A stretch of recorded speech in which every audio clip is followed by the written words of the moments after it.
দক্ষিণ মেরুর বরফে ঢাকা এক শান্ত হ্রদের ধারে থাকত এক পেঙ্গুইন পরিবার। মা পেঙা, বাবা পিকো আর তাদের একমাত্র ছোট্ট বাচ্চা পিপি।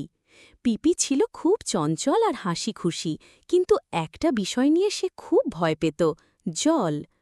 তার সব বন্ধুরা খুশি মনে হ্রদে ঝাঁপিয়ে পড়ত, মাছ ধরত আর খেলত, কিন্তু পিপি শুধু এক কোণে বসি বলত, আমি পরে নামব, আমি একটু ভয় পাচ্ছি।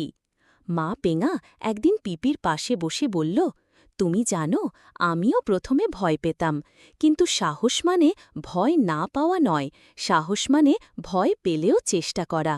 পিপি তখন মায়ের দানাটা ধরল আর আস্তে আস্তে জলের দিকে এগিয়ে গেল।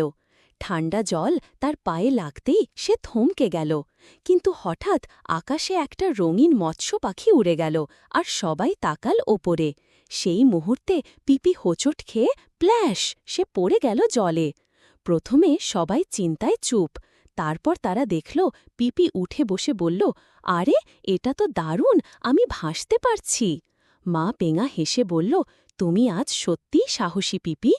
তারপর থেকে পিপি আর থামেনি, সে সবচেয়ে ভালো সাঁতারু হয়ে উঠেছিল পুরো দলের মধ্যে।